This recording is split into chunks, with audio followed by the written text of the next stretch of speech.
కోల్కతాలో జూనియర్ డాక్టర్పై అత్యాచారంతో యావత్ జాతి ఉలిక్కిపడిందన్న సర్వోన్నత న్యాయస్థానం డాక్టర్ల భద్రతకు అన్ని చర్యలు తీసుకుంటామని స్పష్టం చేసింది. మహిళా డాక్టర్ల భద్రత హక్కులను విస్మరించలేమని చెప్పింది. ఈ క్రమంలోనే దేశవ్యాప్తంగా డాక్టర్స్, మహిళా వైద్య సిబ్బంది రక్షణకు నేషనల్ టాస్క్ ఫోర్స్ ని నియమిస్తూ ఆదేశాలు జారీ చేశారు సిజేఐ చంద్రచూడ్. మెడికల్ కాలేజీలు, హాస్పిటల్స్లోని పని ప్రదేశాల్లో సీనియర్, జూనియర్ డాక్టర్ల భద్రతకు జాతీయ ప్రోటోకాల్ని రూపొందించడం అత్యవసరమని సిజేఐ ధర్మాసనం అభిప్రాయపడింది. ఇందుకోసం నియమించిన నేషనల్ టాస్క్ ఫోర్స్ లో 10 మంది సభ్యులుగా ఉన్నారు. ఇందులో ప్రముఖ డాక్టర్స్, నిపుణులు ఉన్నారు. అన్ని హాస్పిటల్స్ లో సురక్షిత పరిస్థితులు కల్పించేందుకు చేపట్టాల్సిన చర్యలపై 2 నెలల్లో నివేదిక ఇవ్వాలని నేషనల్ టాస్క్ ఫోర్స్ ని ఆదేశించింది సుప్రీంకోర్టు.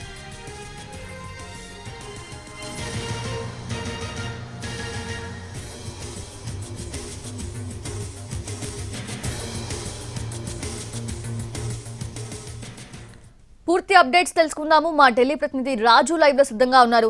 రాజు, ఏంటి అంటే వాళ్ళ సేఫ్టీ అండ్ సెక్యూరిటీ కోసం ఒక నేషనల్ టాస్క్ ఫోర్స్ నియమించింది. సో అందులో ఒక 10 మంది సభ్యులు ఉన్నారు. అందులో డాక్టర్స్ ఉన్నారు, ప్రముఖులు, అలాగే నిపుణులు ఉన్నారు. సో తెలంగాణ నుంచి, ఏపీ నుంచి ఎవరైనా ఉన్నారా? ఎస్ సౌజన్య, ముఖ్యంగా కలకత్తాలో ఏదైతే ఆర్జికార్ ఆసుపత్రిలో డాక్టర్కి సంబంధించినటువంటి అత్యాచార ఘటనను సుప్రీంకోర్టు సీరియస్గా తీసుకుంది. అంతేకాదు సుమోటోగా కేసు నమోదు చేసి ఈరోజు విచారణ కూడా చేసింది. స్వయంగా chief justice of India DY Chandrachud ఈ కేసును విచారించిన తర్వాత ఒక సరైనటువంటి ఆర్డర్స్ కూడా ఇచ్చారు. ఈ సందర్భంగా ఒక నేషనల్ టాస్క్ ఫోర్స్ను ఏ విధంగానైతే అపాయింట్ చేశారు. మొత్తం 10 మంది సభ్యులు ఉన్నారు. వీళ్ళంతా కూడా ఇక దేశవ్యాప్తంగా ఉన్నటువంటి మెడికల్ కాలేజీల్లో, ఆసుపత్రుల్లో ఎటువంటి భద్రత ఉండాలి, దీనికి కావాల్సినటువంటి ప్రోటోకాల్ ఏంటి అనే దాని మీద ఒక నిర్ణయం అయితే, ఒక సరైనటువంటి సూచనను కూడా సుప్రీంకోర్టుకు అందజేస్తూనే కేంద్రానికి కూడా ఇవ్వనున్నారు. సో ఇందులో ముఖ్యంగా చూస్తే ఢిల్లీలో ఉన్నటువంటి ఎయిమ్స్ డైరెక్టర్ శ్రీనివాస్ ఇందులో మెంబర్గా ఉన్నారు. దాంతోపాటు అంటే అతను తెలుగు రాష్ట్రాల్లో పనిచేసినటువంటి వ్యక్తే. సో దాంతోపాటు ప్రత్యేకంగా హైదరాబాదులో ఉన్నటువంటి ఏషియన్ గ్యాస్ శాలకి సంబంధించినటువంటి నాగేశ్వర్ రెడ్డి కూడా ఇందులో మెంబర్గా ఉన్నారు. ప్రధానంగా చూస్తే కలకత్తాలో జరిగినటువంటి ఈ ఘటన పైన దేశవ్యాప్తంగా ఉన్నటువంటి అన్ని వైద్య కళాశాలల్లో ఉన్నటువంటి డాక్టర్లందరూ పెద్ద ఎత్తున ఆందోళన చేస్తున్నారు. సో ఈ నేపథ్యంలో అటు వైద్య సేవలపైన కూడా ఈ ప్రభావం పడే ప్రమాదం ఉంది. దాంతోపాటు ప్రతి కాలేజీలో కూడా ఏదో రకమైనటువంటి ఒక సమస్య మాత్రం కనిపిస్తుందని చెప్పి వైద్యులు ఎప్పటికప్పుడు చెప్తూనే ఉన్నారు. ఈరోజు ఆ కలకత్తాలో జరిగినటువంటి ఘటన ఒకటే కాదు, ప్రతిసారి ప్రతి 6 నెలలకో 3 నెలలకో జూనియర్ డాక్టర్లు తమ ఆందోళన చేస్తూనే ఉంటారు. తమ కళాశాలలో కనీసం మూత్రశాలలు లేవు, దాంతోపాటు రెస్ట్ రూమ్స్ లేవు అంటూ కూడా ఆందోళన చేసినటువంటి దాఖలాలు ఎన్నోసార్లు చూసాము. వాటిని హైదరాబాద్తో పాటు ఇతర ప్రాంతాల్లో కూడా జరిగినటువంటి సందర్భాలు కూడా ఉన్నాయి. ఇంకా మరోపక్క ఏదైతే డ్యూటీ చేసినటువంటి డాక్టర్స్ పైన ఎవరైతే అక్కడ పేషెంట్స్ ఉంటారో వాళ్ళ బంధువులు దాడి చేసినటువంటి ఘటనలు, ఈ సందర్భంగా హైదరాబాద్లో జరిగినటువంటి కొన్ని ఘటనలను కూడా చీఫ్ జస్టిస్ ఆఫ్ ఇండియా గుర్తు చేసినటువంటి పరిస్థితి కనిపించింది. హైదరాబాద్ కావచ్చు, బెంగళూరు కావచ్చు, అంటే ఎక్కడైతే ఎక్కువగా వైద్యం కోసం వెళ్తున్నటువంటి ప్రదేశాలు ఉంటాయో అక్కడ దాడులు కూడా జరుగుతూనే ఉన్నాయి వైద్యులపైన. సో 36 గంటల పాటు కంటిన్యూగా వైద్యం చేసిస్తున్నటువంటి డాక్టర్లకు సరైనటువంటి రక్షణ లేదనే విషయాన్ని చీఫ్ జస్టిస్ ఆఫ్ ఇండియా స్పష్టం చేశారు. సో దానికోసం ఖచ్చితమైనటువంటి ఒక ప్రోటోకాల్ని ఏర్పాటు చేయాలి. అంటే అక్కడే పనిచేస్తూ కొంత తీరిక సమయాల్లో వాళ్ళు రెస్ట్ తీసుకుంటూ ఉంటారు. సో దానికి కావాల్సినటువంటి కొంత సరైనటువంటి సురక్షితంగా ఉండేటటువంటి రెస్ట్ రూమ్స్ ఉండాలి. దాంతోపాటు ఆసుపత్రుల్లో ఎటువంటి సెక్యూరిటీ ఉండాలి, ఎవరితో సెక్యూరిటీని ఏర్పాటు చేస్తే బెటర్గా ఉంటుంది. మనం చూస్తూ ఉంటాము, ఆసుపత్రికి వెళ్తే చాలు మామూలుగా సాధారణంగా ఉండేటటువంటి సెక్యూరిటీ గార్డ్స్ ఉంటారు, ప్రైవేట్ సెక్యూరిటీ గార్డ్స్.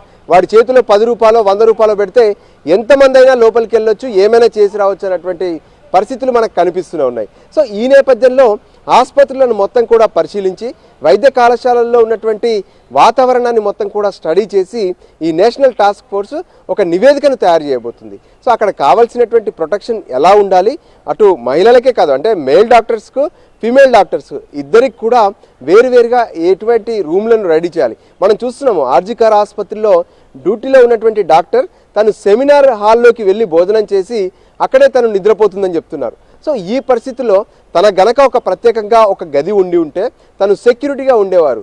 కానీ ఏదైతే సెమినార్ హాల్లోకి వెళ్ళడం, సెమినార్ హాల్ అంటే ఎవరైనా రావచ్చు, ఎవరైనా పోవచ్చు అనేటువంటి పరిస్థితులు అక్కడ కనిపిస్తున్నాయి. సో ఖచ్చితంగా వైద్యులకు మాత్రం సరైనటువంటి రక్షణ కల్పించే దిశగానే సుప్రీంకోర్టు ఈరోజు ఆదేశాలు జారీ చేసింది. అందులో భాగంగానే 10 మంది నిపుణులుగా, అంటే డాక్టర్స్ ఉన్నారు, దాంతోపాటు కేంద్ర హోంశాఖకు సంబంధించినటువంటి వాళ్ళు, మరోపక్క ఇతర రంగాల్లో ఉన్నటువంటి వాళ్ళు, వీళ్ళందరూ కలిసి నేషనల్ టాస్క్ ఫోర్స్ రూపంలో ఒక స్టడీ అనేది చేస్తారు. ఆ తర్వాత వైద్య కళాశాలల్లో కావాల్సినటువంటి రక్షణకు కోసం తీసుకోవాల్సినటువంటి చర్యలపైన ఒక నివేదికను తయారు చేయబోతున్నారు. సో దాంతో దేశవ్యాప్తంగా చేస్తున్నటువంటి ఆందోళనకు కూడా కొంత బ్రేక్ పడే అవకాశం కనిపిస్తుంది.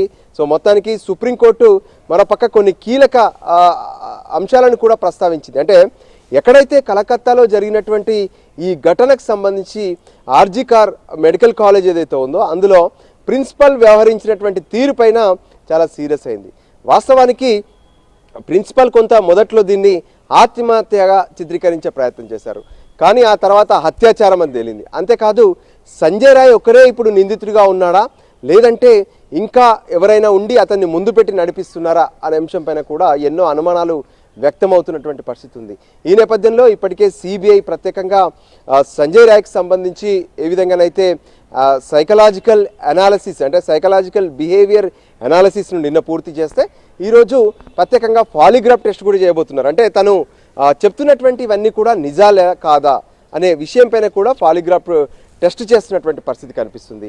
ఇంకా మరోపక్క ఈ ఘటనకు సంబంధించినటువంటి పూర్తి నివేదికను కూడా 2 రోజుల్లో సుప్రీంకోర్టుకు సమర్పించాలి. స్టేటస్ కో రిపోర్ట్, అంటే ఇప్పటి వరకు ఎంతవరకు సిబిఐ విచారణ జరిపింది, అందులో ఉన్నటువంటి నివేదికలో ఉండేటటువంటి వాస్తవాలేంటి, ఈ అంశాలన్నిటితో కలిపి సుప్రీంకోర్టుకు నివేదిక సమర్పించాలని చెప్పి సిబిఐని కూడా ఆదేశించారు. అంతేకాదు రాష్ట్రంలో ఉన్నటువంటి పరిస్థితులు ఏంటి, రాష్ట్ర ప్రభుత్వం తీసుకున్నటువంటి చర్యలేంటి అనే దాని మీద కూడా రాష్ట్ర ప్రభుత్వం, అంటే పశ్చిమ బెంగాల్ కూడా ఒక నివేదికను సమర్పించాలని చెప్పి ఆదేశాలు జారీ చేశారు. మనం చూస్తున్నాము ఆర్జికర్ ఆసుపత్రిలో ఆ ఘటన జరిగిన తర్వాత జరిగినటువంటి ఆందోళనలు, ఏకంగా ఆసుపత్రిని మొత్తం కూడా ధ్వంసం చేశారు. అంటే అక్కడ ఏదైతే ఇన్వెస్టిగేషన్ టీమ్స్ వెళ్ళి అక్కడ ఏం జరిగింది ఏంటి అంటూ కావాల్సినటువంటి ఆధారాలను సేకరించాల్సి ఉంటుంది. సో అవన్నీ సేకరించకుండా దాన్ని మొత్తం కూడా ధ్వంసం చేసినటువంటి పరిస్థితి ఉంది. అంటే సాక్ష్యాలు దొరకకుండా చేసినటువంటి పరిస్థితి కూడా కనిపిస్తుంది. 6,000 మంది వచ్చి ఆసుపత్రి పైన దాడి చేస్తుంటే ఏం చేశారు అనే దాని మీద కూడా చీఫ్ జస్టిస్ ఆఫ్ ఇండియా ఆగ్రహం వ్యక్తం చేసినటువంటి పరిస్థితి కనిపించింది. సో మొత్తానికి ఒకవైపు రాష్ట్ర ప్రభుత్వాన్ని మందలిస్తూనే మరోపక్క సిబిఐ దర్యాప్తు ఏ విధంగా జరుగుతుందని ప్రశ్నిస్తూనే ఇంకో పక్క నేషనల్ టాస్క్ ఫోర్స్ను ఏర్పాటు చేశారు. ఒక కలకత్తా మెడికల్ కాలేజే కాదు, దేశవ్యాప్తంగా ఉన్నటువంటి అన్ని మెడికల్ కాలేజీల్లో సరైనటువంటి రక్షణకు సంబంధించినటువంటి ఒక ప్రోటోకాల్ అనేది ఏర్పాటు చేయబోతుంది కేంద్రం. సో దానికి సంబంధించినటువంటి టాస్క్ ఫోర్స్ ఇక తన వర్క్ను కూడా ప్రారంభించే అవకాశాలు స్పష్టంగా కనిపిస్తున్నాయి. Soujanya. S Raju, thanks for the live updates. ఈ నివేదిక ఏదైతే 2 monthsలో ఒక నివేదిక ఇవ్వమని అడిగిందో సురక్షిత పరిస్థితుల్ని క్రియేట్ చేసేందుకు ఒక సేఫ్టీ మెజర్స్, సెక్యూరిటీ మెజర్స్ కోసం, సో ఆ నివేదిక ఇచ్చిన దగ్గర నుంచి కూడా ఎక్స్పెక్ట్ చేద్దాం సో సేఫ్టీ అండ్ సెక్యూరిటీని. Thank you Raju.